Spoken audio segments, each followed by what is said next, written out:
नमस्कार मित्रांनो, मी आहे संजीव आणि स्वागत आहे तुमचं माझ्या यूट्यूब चॅनलमध्ये. मी आणि माझी कविता सहजच सुचलेली मनात असलेली. ट्रम्प तात्याचे फिरले डोके आणि लागले त्याला मोठे वेड. नादी लागून इस्रायलच्या वाढवली त्याने जगात तेढ.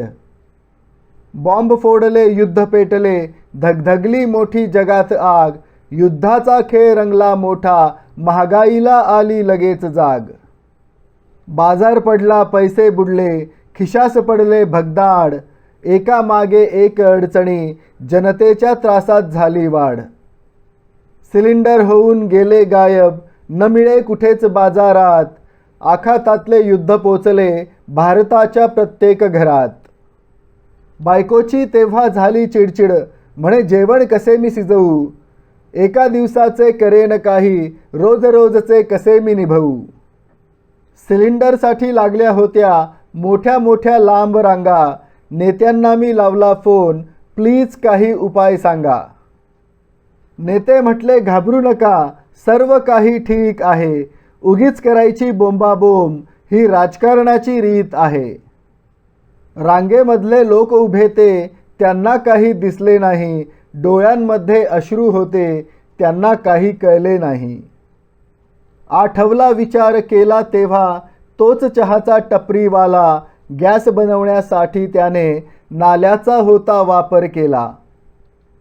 बाहेर जाऊन एक गटरचे झाकण केले लगेच उघडे. घेतले मोठे भांडे हाती, गटरवरच केले उपडे.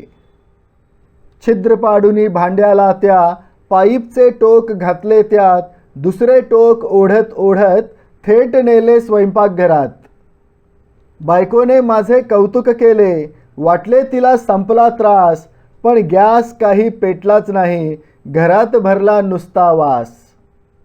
प्रयोग फसला होता माझा, कोंडून गेला होता श्वास. विश्वास होता माझा ज्यावर, धोकेबाज तो गटरचा गॅस. प्रयोग फसला होता माझा, कोंडून गेला होता श्वास. विश्वास होता माझा ज्यावर, धोकेबाज तो गटरचा गॅस. धोकेबाज तो गटरचा गॅस. मित्रांनो, गटरच्या गॅसवरची ही कविता कशी वाटली कॉमेंट करून नक्की सांगा. कवितेला लाईक करायला, चॅनलला सबस्क्राईब करायला आणि मित्रांसोबत शेअर करायला विसरू नका.